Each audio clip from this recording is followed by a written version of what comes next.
people come here and sometimes ask, what's going to be with me? Like, what's next? How am I going to continue in my life with my family, with my job after what I've been through?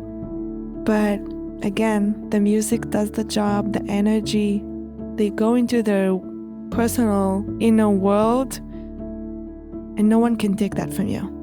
No one. Welcome to What Came After. I'm your host, Manya Marcus.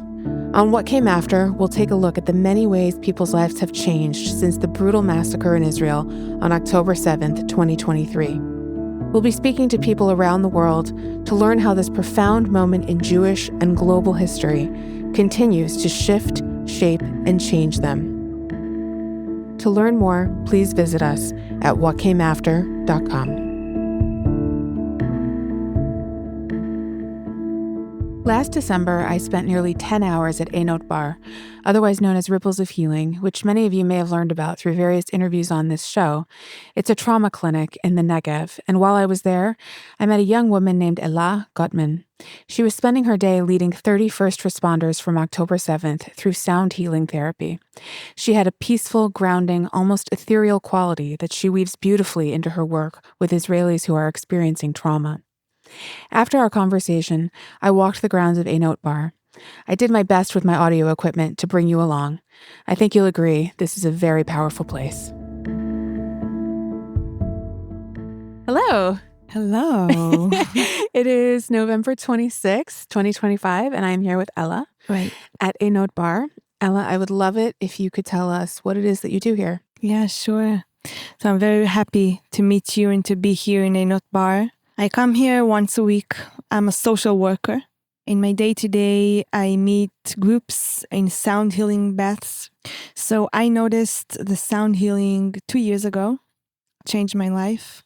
I remember the first time I had a Tibetan singing bowl on my stomach, and the vibration and the frequency changed my whole perspective about frequencies.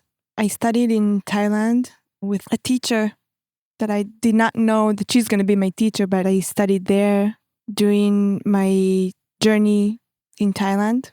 So what I do here in Einot Bar with the tools is that we allow our body, first of all, to rest, and our mind to hear the frequencies of the tools. I have different tools, also like Tibetan singing bowl, crystal bowls, tuning forks, all kinds of bells.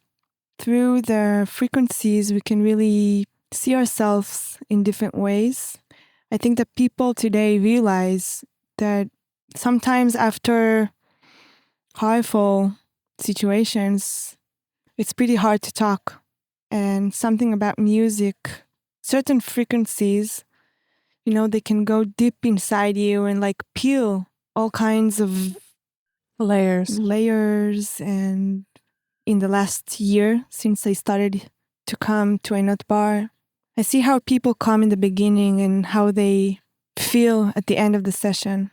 The place really allows people to just be, to release, because outside of this place, sometimes we need to be a certain person or to be like a father, a mother.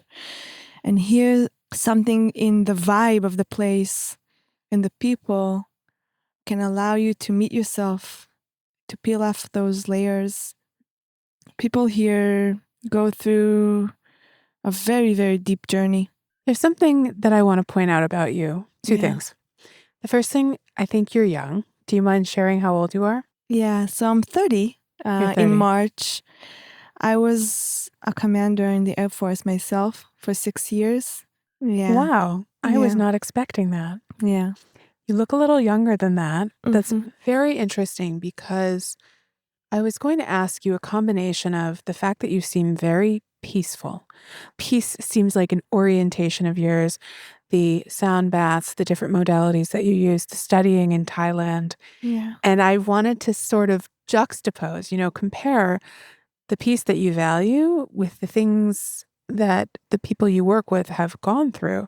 But it sounds like you have personal familiarity with the culture of military and trauma and war. Right. And I can say also that my youngest brother was injured in this war. I totally get what you say. I think I have both life here in Israel, and my journey in the army has brought me to be sometimes very sore and, like tough. The sound and the frequency changed my life and brought a lot of softness into my heart and into my body. And I come here from 5 siblings, and we were all commanders in the army.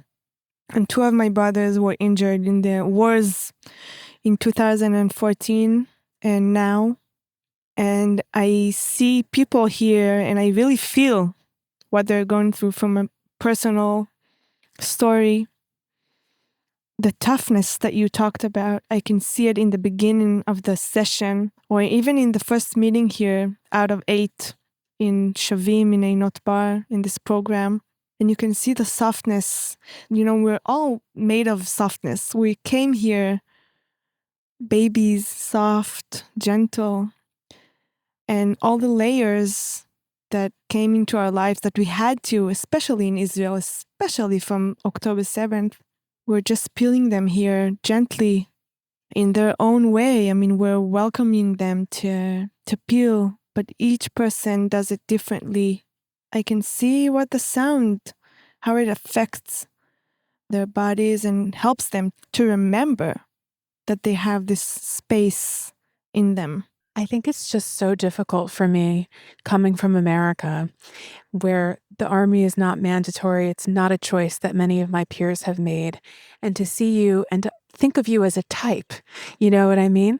Like very peaceful, kind of studying Eastern medicine and modalities. And then to hear that you were a commander reminds me of the conversation I just had with Ohad, where he talks about how people need to be able to feel the pain. And sometimes they need to have the toughness, a lot of times, actually, in Israel. But that to find the softness and have access to that is really what's happening here. Right. Ohad also shared a lot about what drew him to this work, his personal story, his father. If it's okay for me to ask you, I'm wondering if you feel that this is something that your own brothers who were injured, that they would benefit from, the work that you do and that they do here. Yes. I can share that one of my brothers, after October 7th, he had a very tough time in Gaza. He was there for a year. I decided to offer him a personal session of sound bath. And I remember how he reacted there, what happened to his body. It seemed like he allowed himself to be held, to be touched by the sound. And I also want to say that beside the sound, there's a vibration. So we hear and we feel. And the combination of both is like the peaceful and the sore place or the tough place that we talked about. So I think that the combination of both helped him see himself, even ask for help. Because in our mentality here, a lot of people forgot that they can ask for help, they can be held, they can be supported. I definitely saw the results. And he once a week came into my clinic and had a sound bath. And he told me, Ellah, that's what kept me in my peace. He went to Gaza, and then when he came for a weekend, he had the sound bath. It's also like very difficult to think about the different roles we need to have here in Israel. The way that I would describe that is like whiplash, when you go so quickly from one thing to the other, that you're sort of injured in the process of that quick movement. Right. Do you treat him every week, or does he have another clinician now? So now he's in the US, actually, working. He finished his job in the army. But every time I come here to Einot Bar, I meet 30 people. Once a week, 30 souls, hearts, bodies, minds, who I believe when they go out of the sessions, the sound bath, their family receives the vibration and the change and the healing their friends. And I believe that from this small group, many other people in different circles feel this vibration and frequency. Even in the world, I mean, I really believe that it's spreading out, and that's the way to heal ourselves now. It's very interesting because you're echoing some of what Ohad spoke about. He and I spoke about, yes, ripples of healing that can Right. come from here. And that's what you're talking about, this ripple effect, but also ripples of trauma. And I'm sure that you experience that in your family. Is there something that you want to say about ripples of trauma versus ripples of healing and what you do here? I think what happened in October 7th, the ripples were so huge and so unexpected in many different ways that we have a lot of job to do here to see how the ripples of healing come above the ripples of trauma. But in order to be there, we need to feel the trauma, because October 7th already happened. That's our job here, to see both, to feel both. Like, you want to heal yourself only after you felt the pain deeply, you know? That's the way to move on, to see how from here we can see life differently after this very big trauma. I can say that in my family, my brothers talk about it. They just talk about the trauma. They find ways to do certain things with the body that can help them through this, because we need to go through this in order to see the light.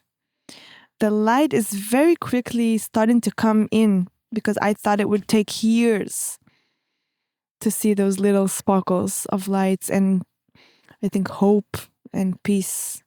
But that's the part of our mentality in Israel. You know, like Shavim, Einot Bar gathered very quickly after October 7th. They didn't wait too long. They started to understand that that's what's going to be. These spaces are going to be filled up with people who have been through a lot. Yeah, I have a very big hope. My mom's family are in the US. It's hard to feel those ripples when you're not here. But once you come here and you hear us and you go, even, you see signs of hostages still that they weren't taking off. You can feel that there's a lot of trauma, but a lot of hope and spaces of happiness inside of these hard feelings that we're going through since October 7th. I think that in your work here, you're surrounded by a lot of men. Right. There are a lot of soldiers, Right. male soldiers. Does it ever feel intimidating to be sitting in a room with a lot of people, not just with a lot of pain, but a lot of toughness and combat experience? Thank you for asking that, because I come from a home that all of my siblings are boys, are men. I have 4 brothers, 2 Oh, wow. older and 2 young. Okay. So I know how I am in those kind of spaces, but to see 15 men go through trauma and to lead them in their journey here, I find it sometimes tough. Sometimes I also ask myself, I have no idea what really they have been through. The energy sometimes in the room can be you can feel it, that there's a lot of sadness. People come here and sometimes ask, what's going to be with me? Like, what's next? How am I going to continue in my life, with my family, with my job after what I've been through? But again, the music does the job, the energy. Once I play the music, you can see, and they close their eyes, they go into their personal inner world, and no one can take that from you. No one. So I think maybe being the only girl of 5 in the middle really equipped you for this job. Right. Right. Because it can be very difficult, in my own work as a social worker, it can be very hard to be with a group of men. Right. Can you just tell us a little bit about the process when people come to you? They're always in a group, is that right? So here in Einot Bar, they come in a group of 15 to 18, but I have a clinic, and in my clinic in Omer near Beersheba, I meet also for personal sessions. I find that very different than a group because the space is just for one person that comes. But here in Einot Bar, it's in groups. And it's very special to see the groups that come after the water, the combination of water and vibration. We all know that it goes together. When do you feel more tired? When you leave Einot Bar or when you leave a day at your personal clinic? I can't say that I feel tired. I feel fulfilled because the feedback that I receive after sessions, my heart melts, you know? You see people and I know what they're talking about because it changed my life. Mm-hmm. From a soldier, a commander, I decided to quit the army and go into my personal journey, and I found the sound healing. It found me, and I know what they're talking about. So the feedback that I receive after is just, okay, I know that I'm in the right place and they are in the right place. So I don't feel tired. I feel more that I'm in my place where I'm supposed to be. That's really amazing. Yeah. I'm really happy to hear that. Thank you Thank for you. sitting with me and Thank taking you the so time. much. It's really lovely to meet you and to hear more about this. I'm actually going to bother you after this and see if I can have a little experience with it myself because I've never done it. Wow. Thank you so much. Hi, this is Manya Marcus, and I am recording on November 26th, 2025. I was so moved by the interview I did with Zviki, Einot, and Yitzhak, who are part of the Ripples of Healing Hydrotherapy Center, otherwise known as Einot Bar, that I came here to check it out for myself. And I was on a tour with Einot and Zviki, and I said, I'm pretty sure people would want to walk through this pretty magical place with me. So I know that all the space here is usable for therapeutic purposes. Zviki, do you want to get us started? So we got a lot of areas in our place. We see them as part of our treatment, as part of our whole process. If you can check here, we have a lot of sitting areas with a nice view. You see here our biggest ice bath. Over there, we got our smallest ice bath that we do is one of our courses. Actually, if you go a bit here, you can see maybe another look of the desert. We called it the savannah. It doesn't look like a real savannah, but for us, it makes us think about it. I think for people who haven't been to the savannah like me, this is close enough. So basically, the treatment center overlooks, we're in the Negev, yeah? And it's just this stunning panoramic view from here. We're a little bit elevated. It's just really beautiful from where we're standing. So I'm learning for the first time that ice baths are part of your protocol, part of the process. So there are baths kind of interspersed in all these different places on the grounds. Ice bath is not part of our protocol, but we use it as a tool when needed. So if we talk about our model, it conclude some course that you can feel very dense and high emotion, and then you can feel it in the other way and play with the tune about the emotion. So here we got actually 2 units where people can sleep in, maybe after the experience, maybe before. They have their own private area. When people here, we close the gate. What's really interesting about this space is how you guys delineate between public and private. There is a communal feeling here that everybody is kind of part of something, but you guys make sure that there are spaces where people can be on their own. Would you agree? Exactly. I totally agree. And you are standing in right now. No one's going to come here, even though there are 40 people right next to us. But they know this is a private area for a couple, for 3 people that want the private area. So it's not necessarily just for one person. And one of the things that Zviki was telling me earlier is that the people who do this process together become close friends often, and they continue the connection after the treatment is through. So it kind of makes sense that there would be space for a few people at a time. After the whole process, we talk about sometimes 8 weeks or more, they become really, really good friends. But those units are usually for couples or for family that want to stay in our facility. We had a group right next to us. It's working okay. This is the entrance for one unit. The stairs bring you to another unit. And yeah, it's just another part in the same facility. So it's like a 2-story appearing kind of home, or I mean, it looks like a home, right? It's gorgeous. I mean, it's like surrounded by flowers, and sometimes I wish we were doing video because it's a really, really beautiful space.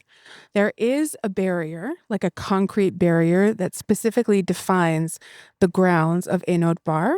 But I think Einot of Einot Bar is not so into boundaries and borders. Okay, I don't want to get you into trouble, but it looks like we have some space here. Let's talk about it from here, because going into this particular space, you have to crouch down or else you might get your head scratched. But tell us what's in this kind of secluded and shaded area that's covered by trees. I will try explaining it by words, which probably will not going to be easy because this is something you have to understand by looking at it. There is a very big tree that I think it's Yanbut kind. I'm not sure how to say it in English, but it's very big. A lot of area under it, area that's locked under his leaf. And this is actually a part of our treatment. The nature is the most and we can understand it. You know, you walk on the ground near a tree, you look about the desert with no houses and no things surrounded you, only the nature. We really, really like that corner. So the thing about this space, this tree, is that if you're standing on the outside of it, you actually can't see what's happening on the inside. So it really is fully secluded. But there's something I want to talk about that we were speaking about earlier, which is that this space is actually surrounded by Bedouin villages, right? Everything in the diaspora about Israel is so political, and people don't think that coexistence is happening. But Sviki was saying that there are very good relationships between Einot Bar and its Bedouin neighbors. Can you tell us a little bit about that? I think the best way to tell it, that if you walk around here, we got employee, which are Bedouin. This is probably the best way to explain the corporation, the co-living next to each other. I'm not saying everything is pink, but there is a part in the settlement, there is a part of the Bedouin settlement, which connection is not going smooth as they work for us, but we worked a lot just to maintain that the relationship with our neighbors. I believe now we are in a very good place as a settlement, as a facility, really do a lot of things together. And I do want to emphasize that when you walk in, you see a woman in hijab, you see a man with tzitzit who looks Haredi, you see somebody who appears modern Orthodox, you see secular people. It's a whole range. We got a mixed group of Bedouin and Jewish people in our facility, sometimes only Jew. We got sometimes, by the way, only Bedouin. We don't do that kind of choosing. We treat human beings, we treat as soldiers, we're very Zionistic in our thinking. We don't put ourselves in the conflict area, for sure not politically talking. So yes, you can find your Bedouin that works here. You can find clients which are Bedouin. Okay, now we're going to go to the pool. This is where the action really is. I'll just say before we go in there that I had an opportunity to watch a little bit of a session, and my blood pressure went down immediately just walking into this space. It feels sacred here, I have to say. Okay, so here we are. All right, so this is the heart. This is the heart for everything that's happening. Very, very special pool for us and for those came in. It's not a small pool, but it's not that big. There is music in the water. We can't hear it, but if you put our ears in the water, you're going to hear some music. The music is part of the treatment. You see around all the facilities, all the pillows and all the things that makes us flu. Yeah, and this is the place where the magic is happening. So when we were in here, it was about half of the group, 17 people were in here. In the pool, there were 3 therapists circulating. One of them was singing.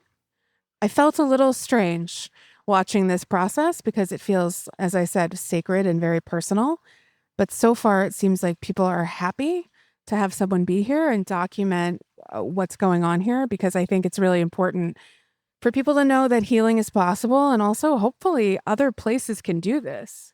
in other parts of the world, or, this is a new treatment and it has a lot of success.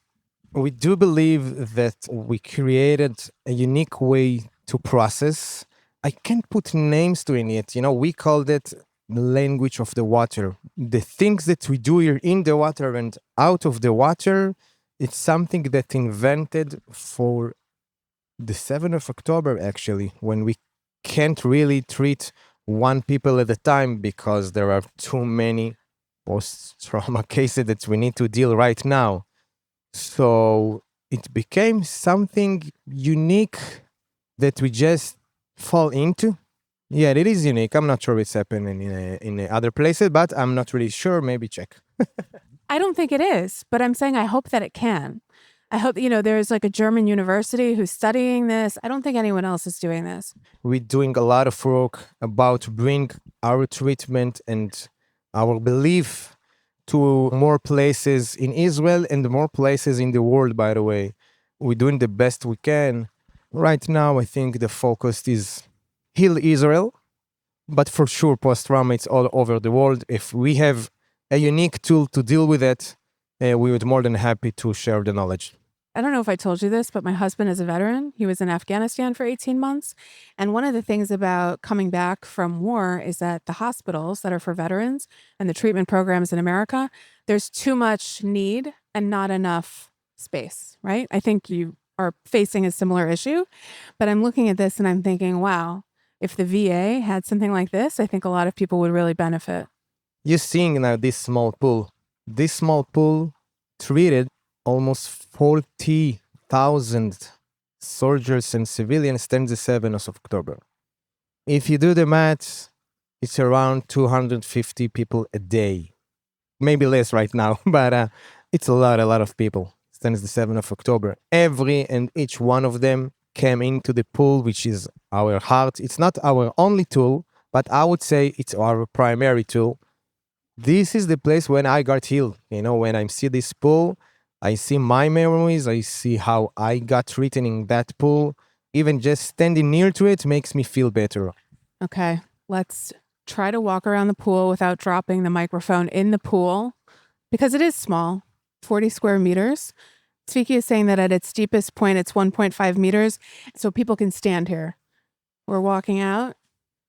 The microphone is not wet, so that's good. And where are we going next? So we are in the welcome area.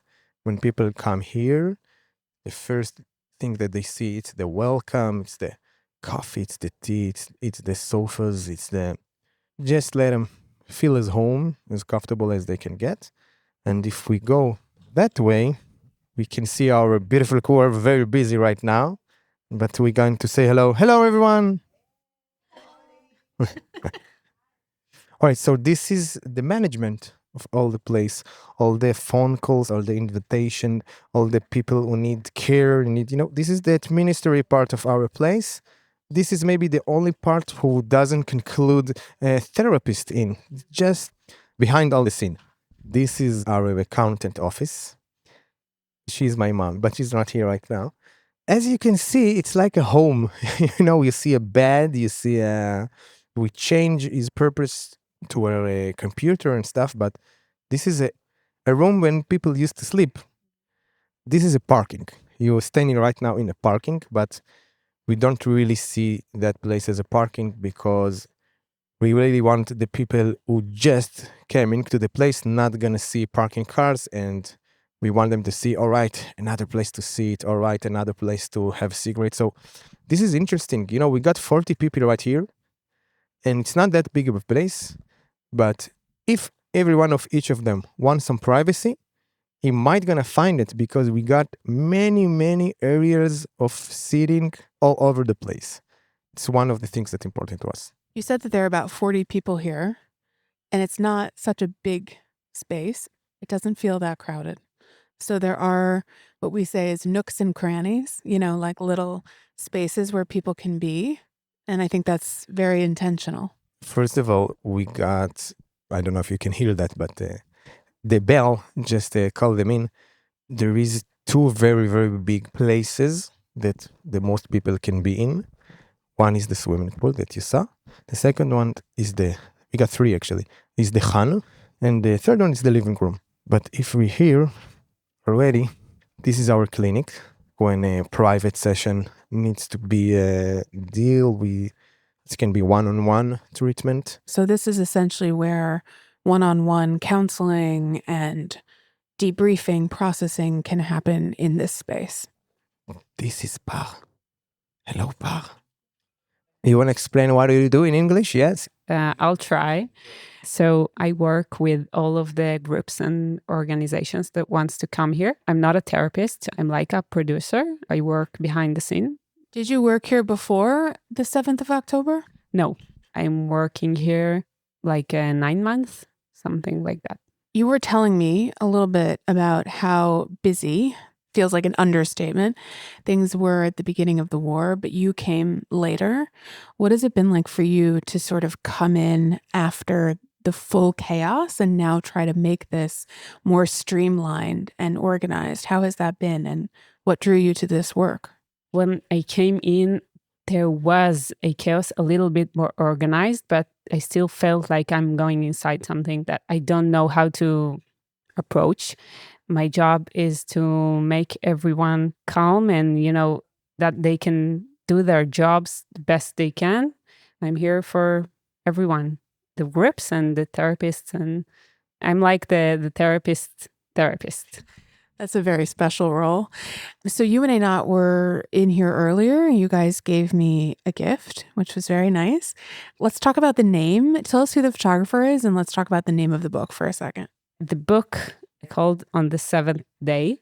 The seventh day is Shabbat, and also October 7th, when everything started. The photographer, Shlomi Amsalem, heard about us when he photographed everything that happened there in the kibbutzim the days after the October 7th. I don't know much about the book. I think Tzviki and Ohad will explain that better than me. How do you say the name in Hebrew? Bayom HaShvi'i. So I was really struck by that. I mean, I'm a person who keeps Shabbat, and I thought, like, why is this referencing Shabbat for such an unholy day? But the contrast is meant to make us think about all the layers of horror that happened. So I appreciate the book. I appreciate you guys giving it to me. Thank you. It's so nice to meet you, and we're honored that you're here. Thank you. My pleasure. But can I say something? So, Bar, I'm a therapist, actually. And one of the things that's really stressful for clients when they come into a therapy office is like, how are we going to pay? Does it take insurance? What's the process? Like the logistics of all of it can be very stressful for people. So you play a really important role in the process, because if people are coming here and going, where do I sign up? Who do I email? Do I pay? Do I not pay? That makes it harder to engage in the therapy. I think Bar and the other office crew doing the best job that they can, and everything is going pretty smooth. We got a lot of cases, a lot of people who wanted to be in that place, and I feel like we can provide a very, very big solution for them. By the way, if I can say, on the 7th day, it's like the from Bereshit. I don't want to speak on behalf of Shlomi, but he's a very close friend of us. He's very helped us through those 2 years. He's used his connection to bring us to a place that people that located in an influent spot in Israel can help us. He's very was helpful, and he's a very good friend, and this book is very emotional for everyone here, including myself. It's like a timeline from the 7th of October till right now, from crisis to healing to a good place. So for me, after looking at a couple of times, this is not just a memorable book. It is, but it's not just a memorable book. It says where we had been in the 7th of October and where we are right now, and maybe where we're going to be in several years from now. So I don't know why. I see it as a positive book. You can see the terrifying things that happened the 7th of October. But I think, again, Shlomi, I don't try to explain you, but I think the mention is, yeah, we remember everything that happened, but we will keep living. We will be here tomorrow and the next day after tomorrow. Thanks so much for listening. If you enjoyed this episode, please rate, review, and subscribe to What Came After wherever you get your podcasts. You can also find us online at whatcameafter.com.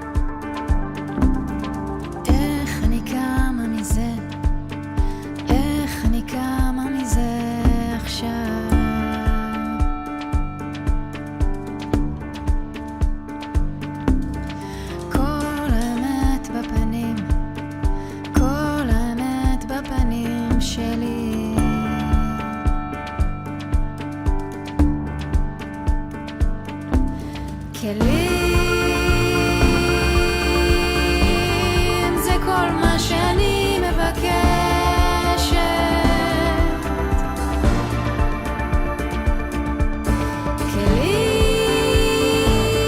כלים, מקום להאיר את החושך.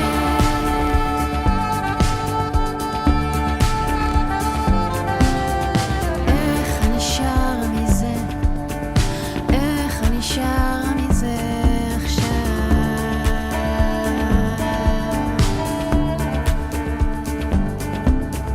אש נצורה בחזה, אש נצורה בחזה שלי.